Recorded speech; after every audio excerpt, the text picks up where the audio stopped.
고린도후서 8장 11절에서 13절까지입니다. 저는 개역개정으로 읽겠습니다. 이제는 하던 일을 성취할지니 마음에 원하던 것과 같이 완성하되 있는 대로 하라. 할 마음만 있으면 있는 대로 받으실 터이요 없는 것을 받지 아니하시리라. 이는 다른 사람들은 평안하게 하고 너희는 곤고하게 하려는 것이 아니요 평균케 하려 함이니. 아멘. 고린도후서 8장과 9장은 아가야 지방의 성도들이 헌금을 모금하여 예루살렘 교회를 돕기로 작정하고 1년 전에 시작했던 일에 대하여 바울은 이제 마무리할 때가 되었다고 말합니다. 이제는 시작했던 모금 사업을 마무리하자는 말입니다. 시작할 때에 가졌던 자원하고 갈망하는 마음으로 이제도 자원하고 갈망하는 마음으로 마무리하자고 합니다. 그러면서 하나님은 없는 것은 받지 아니하실 터이요 할 마음만 있으면 있는 대로 받으실 것이다 라고 합니다. 하나님께 중요한 것은 자원하여 참여하는 마음입니다. 그리고 하나님이 이미 주신 것 중에서 드릴 수 있는 것을 있는 것에서 내어드리는 것이지 없는 것을 억지로 만들어서 내라는 것이 아님을 말합니다. 그리고 13절에 이제 이렇게 함으로 모두가 평균케 하려 함이다. 균등하게 하려 함이다 라고 말합니다. 너무 많이 가진 자도 없고 너무 부족한 자도 없게 하려는 의도이지 누군가에게만 과중한 짐을 짊어지게 하려는 것이 아니다 라고 말합니다. 가난한 형제를 경제적으로 돕는 것은 하나님께 예물을 드리는 것입니다. 하나님께 헌금이나 헌물이나 예물을 드리는 것은 구약의 제사에서 제물을 드리는 것과 같습니다. 구약에서는 하나님께 제사 드릴 때 소나 양이 번제물이 되었는데 가난한 자들은 비둘기를 제물로 드렸습니다. 여기에서 제물로 무엇을 드렸느냐보다 더 중요한 것은 제물을 드리는 자의 마음이었습니다. 하나님께 드린 제물을 하나님이 받으실 때는 제사 드리는 자의 마음이 제물 위에 더하여져서 그 마음의 중심을 보시고 제물을 받으셨습니다. 아벨의 제사는 믿음으로 가인보다 더 나은 제사를 하나님께 드림으로 의로운 자라 하시는 증거를 얻었다고 히브리서는 말합니다. 제물을 통하여 제물을 바치는 자의 마음을 하나님이 보시기 때문에 제물도 중요하고 마음도 중요합니다. 하나님이 원하시는 것은 우리의 마음과 마음에서 우러나온 믿음의 실천입니다. 하나님께 드리고자 하는 마음과 그 마음에서 우러나오는 나눔이 중요한 것입니다. 바울은 고린도후서 8장 12절에서 할 마음만 있으면 있는 대로 받으실 것이요 합니다. 우리가 예물을 드릴 수 있는 이유는 하나님이 심을 씨앗과 먹을 양식을 이미 주셨기에 가능한 것입니다. 하나님은 주시지 않은 것을 억지로 받아내는 분이 아니십니다. 나르시시스트처럼 착취하고 학대하는 하나님이 아니십니다. 그러므로 내 삶에 있는 것은 모두 하나님이 다 주셨다고 믿는 자는 하나님께 드리는 것을 아까워하지 않습니다. 그런데 드리고자 하는 자원하는 마음과 갈망이 예물 위에 더 큰 제물로 드려지기에 하나님은 예물을 드리고자 하는 그 사람의 마음의 사랑을 받으십니다. 하나님이 보시는 것은 제물을 바치는 사람의 의도, 즉 제물을 드리는 마음이 어떤 동기와 목적을 가지고 있었는지 보십니다. 예물을 드리는 자의 자원하는 마음과 하나님을 향한 갈망을 보십니다. 할 마음만 있다면, 즉 자원하는 마음으로 예물을 드리는 것이라면 하나님이 주신 것 중에서 아무리 작은 것이라도 하나님께 다시 드릴 수 있는 것이 기쁘고 감사할 것입니다. 자원하는 마음과 사랑하는 열정 없이 드리는 제사는 종교적인 습관입니다. 헌금도 마찬가지입니다. 의무적으로 바치거나 또는 벌 받지 않으려고 바치거나 거절을 받지 않으려고 예물을 바치는 것이라면 이것은 예물이 아니라 뇌물이 될 것입니다. 하나님은 거룩하시고 의로우셔서 거룩하고 의로운 제물을 기뻐하십니다. 하나님이 무엇인가 부족해서 우리에게 제물을 요구하시는 것이 아닙니다. 우리와 하나님의 관계를 의롭고 사랑의 관계로 회복하기 위해 우리 마음의 중심을 고치시고 온전하게 변혁하려고 하나님은 훈련하시고 계십니다. 더 나아가 하나님이 살아계시고 선하시며 우리를 위하시는 참 좋은 아버지이신 것을 믿는 사람이 믿지 않는 세상에 하나님의 선하심을 증거하는 방법은 우리가 가진 것을 나누어 주는 것과 우리의 인간성에 맺히는 의의 열매를 통하여 증거하는 것입니다. 우리의 인간성에 맺히는 하나님의 성품은 하나님께 받은 것을 가지고 나누어 주는 것으로 자연스럽게 나타납니다. 나누어 주는 것은 기부천사라는 칭찬을 받기 위해서도 아니고 복을 받기 위해 하나님께 뇌물을 바치는 것도 아닙니다. 하나님이 주신 은혜와 사랑 때문에 우리도 받은 것을 가지고 주는 것입니다. 필요가 있는 곳에, 부족한 곳에 나누어 주는 것입니다. 그런데 성경은 이것을 하나님의 밭에 심는 것이라고 말합니다. 그러므로 우리가 심을 수 있는 것은 공급자이신 하나님이 이미 주셨기 때문에 심을 수 있는 것입니다. 하나님은 심는 자에게 심을 씨앗을 여러 배로 배가시켜 주시고 먹을 양식도 주시는 은혜로우신 공급자이십니다. 심는 자에게는 더욱 풍성하게 공급하시는 풍성한 공급자이십니다. 우리가 하나님의 마음으로 믿음의 가족 중 가난한 형제에게 또 예루살렘 교회처럼 어려움을 당한 교회에 나누는 것은 하나님의 기뻐하시는 제사이며 의의 열매를 맺게 합니다. 더 나아가서 세상에 있는 가난한 자와 고아와 과부처럼 도움이 필요한 곳에 우리의 가진 것을 작은 것이라도 나누는 것은 하나님이 기뻐하시는 심는 자의 믿음입니다. 하나님은 이런 이들에게 하나님 나라의 재정을 풍성하게 공급하여 주십니다. 하나님 나라의 재정은 초자연적인 방법으로 부어집니다.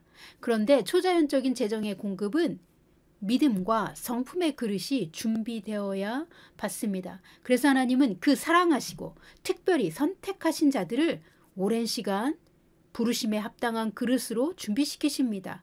요셉처럼 고난을 통해 그릇을 만드십니다. 아브라함처럼 오랜 훈련의 시간을 통해 기적을 받는 자로 만드십니다. 하나님께 받을 것이 많을수록 많이 훈련하십니다. 하나님의 세상을 이처럼 사랑하사 독생자를 주신 그 뜻을 하나님을 대신하여 세상에 전달해야 하는 이들을 하나님은 오랜 시간 훈련하십니다. 하나님 나라에서 공급받는 자원으로 다른 사람들을 축복하는 자가 되게 하십니다. 길지 않은 저의 단독 목회 사역 안에서 하나님을 사랑하는 이들이 어떤 마음으로 예물을 드리는지 지켜봤습니다. 더러는 거짓된 마음으로 예물을 가져오는 이들도 보았습니다. 아벨의 제사처럼 의로운 제물을 드리는 자들은 생각보다 그렇게 많지 않았습니다. 그런데 올바른 태도로 하나님을 사랑하고 주님의 교회를 섬기는 이들은 예물을 드리는 태도가 다릅니다. 그들이 어떤 복을 받을지, 그들의 미래가 얼마나 풍요롭고 자유할지 그들이 받을 상이 보입니다. 먼저 하나님은 이들에게 친밀하게 하나님의 말씀을 깨닫는 계시를 풍성하게 주십니다. 모든 예배에서 하나님은 풍성한 은혜로 이런 자원하는 마음들을 만져주십니다. 이들의 마음의 치유는 급속도로 빠르게 이루어집니다. 우리의 삶에 복이 오기 전에 하나님은 마음의 치유부터 하십니다. 그러니 말씀의 계시를 주시고 마음의 치유를 주셔서 그들이 하나님의 초자연적인 공급을 받을 수 있는 그릇으로 변화시키시는 것입니다. 아무리 예물을 많이 바쳐도 마음의 변화가 없고 하나님과 친밀감을 누리지 못하는 사람들이 있다면 먼저 마음의 동기를 시험하고 확인해 보아야 합니다. 목회자인 제가 어떤 이들의 마음을 종종 볼 수 있다면 우리 하나님은 사람의 폐부까지도 보시지 않을까요?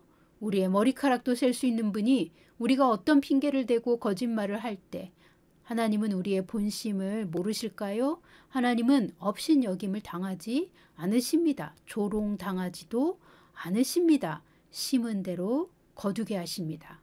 11절부터 다시 보십니다. 이제는 행하기를 성취할지니 마음에 원하던 것과 같이 성취하되 있는 대로 하라. 아멘. 고린도후서 8장 9장의 배경은 제가 이미 설명드렸습니다. 바울은 고린도 교회에게 1년 전에 시작했던 헌금 모금 사업을 이제는 완성하라고 말하고 있습니다. 이제는 행하기를 성취할지니 마음에 원하던 것과 같이 성취하되 있는 대로 하라 합니다. 믿음으로 시작한 일은 성령님이 우리 안에 감동을 주셔서 우리가 자원하고 의지를 들여 실천하게 하십니다. 그럼에도 시간이 지나면 사람의 초심이 흐려질 때가 있습니다. 시간이 지나면서 처음에 가졌던 의도와 목적을 잠시 잊기도 합니다. 그래서 바울은 말합니다. 이제는 완성할 때이다. 더 이상 시간을 지체할 수 없으니 마음에 원하던 것과 같이 완성하라. 마음에 원하던 것이란 자발적으로 의지적으로 하려고 했던 그 선한 사업을 말합니다. 그 처음의 동기와 목적대로 마무리도 이제 잘 하라고 말하고 있습니다. 마음에 원하던 것과 같이 마음에 품고 있었던 생각과 열정대로 즉 하나님께 어떻게 얼마를 드려야겠다 또는 어떤 일을 어떻게 해야겠다 결심했던 것들을 이제는 실행할 때이다 라고 말하고 있습니다. 헌금을 드리는 것뿐만이 아니라 하나님은 어떤 선한 일을 행하실 때 우리 마음에 먼저 소원을 주시고 우리와 그 일을 동역하여 성취해 가십니다. 빌립보서 1장 6절입니다. 너희 안에서 착한 일을 시작하신 이가 그리스도 예수의 날까지 이루실 줄을 우리는 확신하노라. 아멘.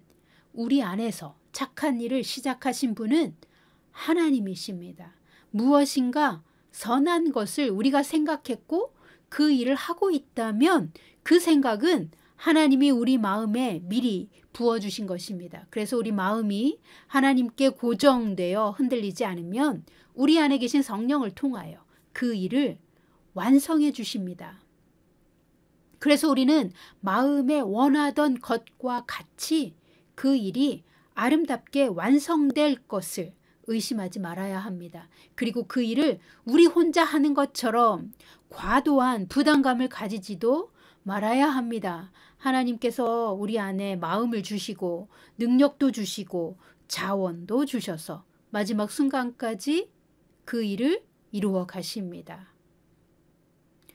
하나님이 우리 마음에 오래전부터 소원을 넣어주시고 시작하게 하신 일이 있으시다면 올해 2023년에 여러분 모두 완성하실 수 있기를 예수님의 이름으로 축복합니다.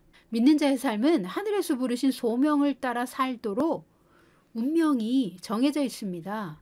하나님이 부르신 그 길에는 하나님의 길이 있고 오직 성령의 인도하심대로만 따라갈 수 있습니다.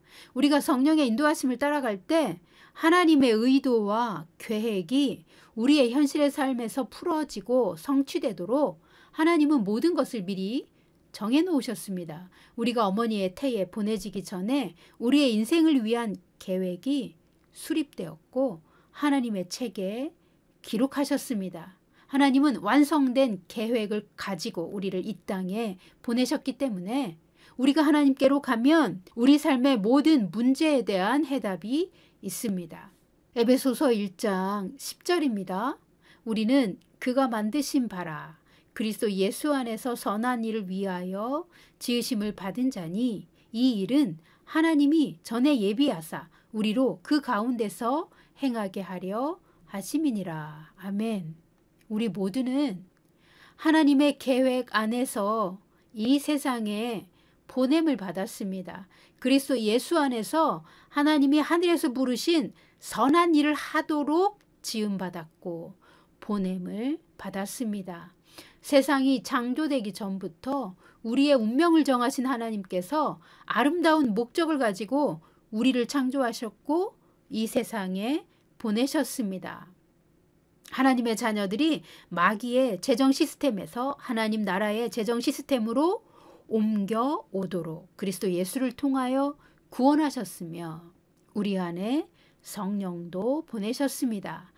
하나님의 백성이 하나님의 법대로 그 진리대로 살면 반드시 승리하고 성공할 수 있도록 성령님은 우리를 가르쳐 주시고 인도해 주십니다. 성령은 저주를 끝내고 우리를 자유케 하시는 구속자이십니다. 성령은 우리를 하나님의 선한 목적지로 인도하십니다. 성령의 뜻대로 순종하는 이들은 하나님이 예비해 두신 그 길을 갑니다. 그러나 이 길은 이 세상의 방법으로는 터득할 수 없는 영의 길이고 생명의 길입니다. 세상은 세상의 길을 편들지만 구원받은 우리는 하나님의 편에 서야만 하나님의 도우심을 받습니다. 세상과 성령은 반대로 일합니다. 우리는 성령을 따르기 위해 성경 말씀도 읽고 묵상도 하고 공부도 합니다. 그리고 성령의 뜻을 분별하기 위해 하나님의 말씀을 가지고 기도하고 우리의 많은 선택의 문제를 가지고 하나님께 기도합니다. 사람의 길과 하나님의 길은 명백히 다르기 때문입니다. 사람의 지혜로는 성령의 방법을 깨닫지 못합니다. 우리가 기도할 때 하나님의 길을 성령이 보여주시고 인도하십니다. 성령은 우리와 하나님의 비밀을 모두 알고 계시며 우리의 영도 우리에 관한 비밀을 알고 있습니다. 우리가 영에 집중하고 기도하면 성령의 인도하심을 듣습니다. 우리의 속사람에게 말씀하시는 하나님은 우리를 생명의 길로 인도하십니다. 우리의 속사람은 하나님의 선한 뜻을 깨닫게 되며 우리 겉사람에게 가르쳐주고 겉사람을 설득하여 하나님의 인도하심을 따라갑니다. 속사람은 하나님의 선한 뜻을 알수록 부유해지고 담대해집니다. 하나님이 우리 마음에 주신 선한 뜻과 그 일을 이루기 위해 꼭 필요한 것은 우리의 자원하는 마음입니다. 우리의 자원하는 마음을 보시고 하나님은 우리와 동역하십니다. 사랑하는 성도 여러분, 우리 믿는 자들은 하나님이 보내신 하나님의 대사요, 하나님과 함께 일하는 하나님의 동역자입니다.